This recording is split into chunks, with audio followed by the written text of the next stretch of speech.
Quand ton fils est malade, tu sais qu'il est malade, tu l'accompagnes dans sa maladie jusqu'à la fin. Mais une personne qui se porte bien, qui se sent bien, qui sort, et on te ramène un corps ou bien on te dit, bon voilà, ton fils ou ton parent a été tué. C'est lourd dans le cœur. Donc on aimerait que notre État, notre gouvernement puisse éradiquer cela, pour qu'il n'y ait plus jamais ça dans notre pays à partir du 31 juillet, prêche Madame Asmaou Diallo, présidente de l'AVIPA. La douleur, l'anxiété et la psychose sont plus que jamais présentes dans le quotidien des victimes des événements du 28 septembre. Mais, l'espoir fait vivre. Ces victimes comme Asmaou Diallo, qui ont perdu des leurs, la santé ou des biens attendent une toute nouvelle vie après près de 15 ans de lutte pour la justice.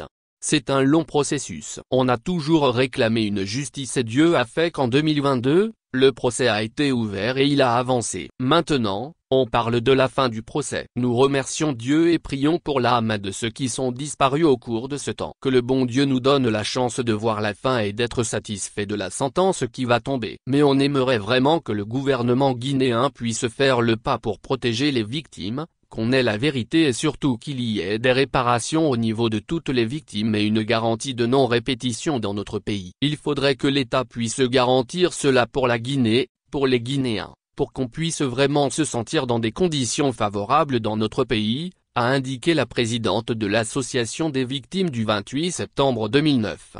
Cependant, bien que satisfaite du déroulement du procès, Dame Asmaou regrette le manque de transport judiciaire dans cette procédure. Le cas des disparus, les fosses communes, c'est très important. Là, je pense que ça a été un manquement au niveau du procès, parce qu'il fallait faire un transport judiciaire, pour qu'on puisse savoir où se trouvent les fosses. Il y a eu quelqu'un qui a parlé des fosses communes au niveau du cimetière de Cameroun. Donc, il fallait un transport judiciaire pour qu'on puisse savoir exactement ce qui serait là. Évidemment, l'État n'a pas les moyens de faire l'investigation, parce que c'est très coûteux. Mais au moins on pouvait le faire pour identifier le lieu et le protéger. Un jour, peut-être, il y aura les moyens qui vont venir avec je ne sais qui, pour qu'on puisse revoir cette situation. Mais malheureusement, a-t-elle regretté. Par ailleurs, cette décision historique attendue le 31 juillet 2024, par la partie civile, la défense ainsi que le peuple de Guinée et la communauté internationale, est le résultat de 19 mois d'audience au cours de laquelle,